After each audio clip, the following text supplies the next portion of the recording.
From the terrifying tales of the Weeping Woman all the way to some undead creatures that hop around, this list is full of urban legends from all around the world. Get cozy and cuddled and prepare to be spooked as we dive into the top 10 terrifying creatures from folklore that might be real. First up at number 10, the Sasquatch. You know I had to add this one in there. It's tall, it's hairy, and nearly everyone and their neighbor claims to have witnessed the creature walking through the woods of North America. Dating back further than recorded history, this man-like ape, also commonly known as Bigfoot, is a household legend with nearly 10,000 recorded sightings throughout the United States. I mean, just a quick search and you'll literally find hundreds of photos and articles aiming to prove Bigfoot's existence. Arguably, the most famous evidence we have is Roger Patterson and Bob Gimlin's 1967 film where the alleged creature is seen walking along the side of a creek in plain day. And though we still don't know if the authenticity of the photo stacks up, we've also never been truly able to debunk it entirely. Throughout the many stories of alleged sightings, including some saying they were captured and held captive by the creature, and others claiming to have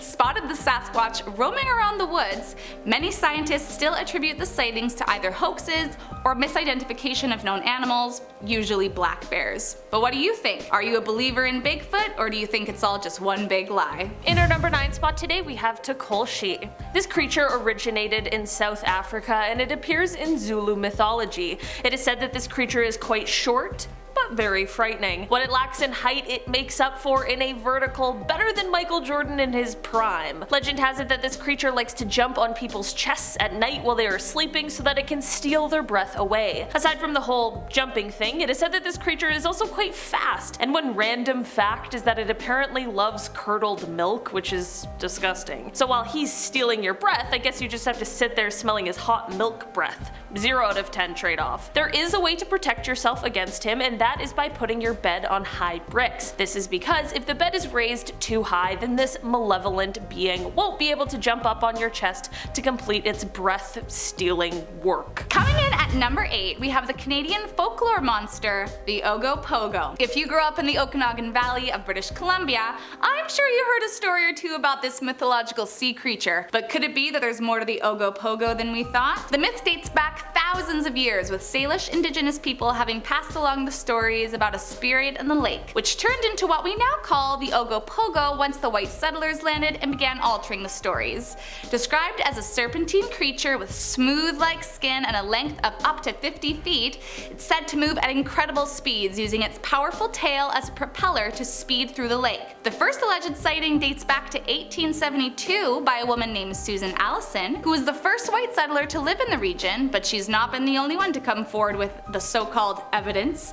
In the 1980s, a tourist agency offered a cash reward for anyone with proof of the beast, and many flocked with pictures and videos trying to claim the reward. Then later in 2008, a photographer by the name of Sean Valoria captured several photos of something peculiar he saw in the water, which he described as having humps and measuring 18 to 20 feet long. After inspection by many local experts, they did confirm that it didn't look anything like a known animal in the lake, which definitely raised a few eyebrows. Although there wasn't enough evidence to confirm the existence of the Ogopogos, from Sean's photo, the fact that there have been hundreds of people over the years coming forward with evidence to prove the legend speaks for itself. I mean, is it really out there? Well, no one's been able to provide enough hard proof. That doesn't mean the BC locals will stop trying anytime soon. In our number 7 spot today we have the Banshee. The Banshee is Ireland's most well-known dark spirit that roams around the countryside wailing when death is near. The good news about this one is that she does not cause death, but rather her presence is said to foreshadow the arrival of death. She often appears as a woman with long flowing hair, wearing a green dress with a grey cloak over top, and with eyes that are red for her continuous weeping. There are some, however, who have said she appears as an old woman with dirty, rotting teeth and long fingernails. There is not just one Banshee, however, so it makes sense that there are different appearances. Not all Banshees are evil or hate-filled. There are some who just have strong ties to their family and a desire to continue looking over them. The evil ones, however, are wailing as a form of celebration that the death is about to come. It is said that the wailing of a Banshee may only be able to be heard by the person for whom it is intended. So if you hear this call, I truly hope that you have one of the good ones. Next up at our number 6 spot is the bunyip. With origins from indigenous Australian folklore dating back to 1812, this monster is said to lurk in the swamps and lagoons while waiting for its human prey to pass so it can pounce. The name bunyip roughly translates to the devil or evil spirit and was certainly viewed as such by locals of the time.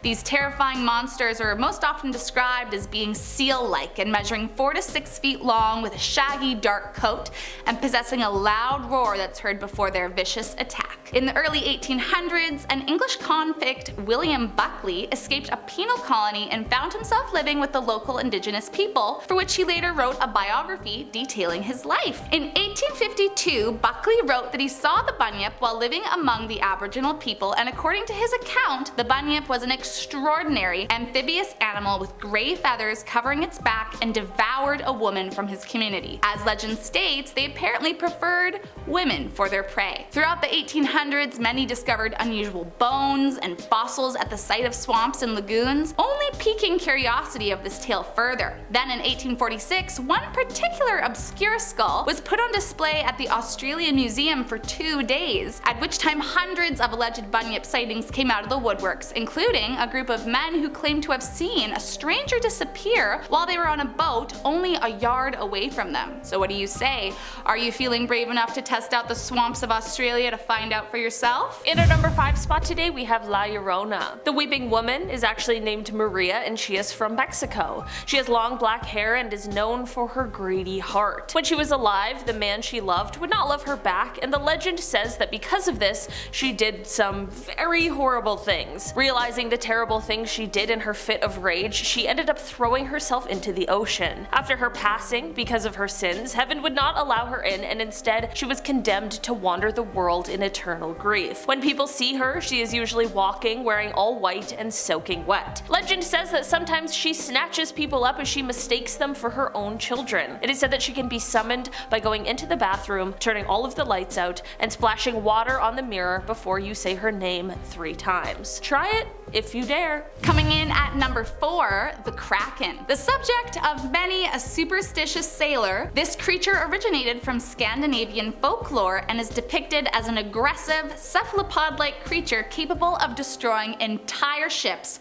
and dragging sailors to their doom. Legends say the creature could devour a whole ship and its crew in its entirety, and if that didn't work, it would swim round the ship in circles to create a whirlpool, sucking the ship down into the deep, dark depths of the sea. Though it seems like a death sentence, many sailors would take the risk and approach the beast, as it said huge schools of fish would surround the creature, and I guess they wanted to take their chances. In 18th century, scientists linked this myth to reality by including the Kraken among the cephalopod mollusks in the first edition of Systema Naturae, and it would only be further linked to reality when in 1853 a giant cephalopod was found stranded on a Norwegian beach. After 150 years of research into giant squids and octopi, it's still unclear whether the legend of the Kraken, as is told, was entirely true, but we know for certain that giant squids swim among us every day. And I mean, what do we really know about what lies deep, deep down in the depths of the ocean? In our number 3 spot today, we have the Popobawa. This evil creature is found stalking the Tanzanian island of Pemba and is one of those creepy beings that has the ability to shapeshift. Sometimes seen as a bat and sometimes seen in human form,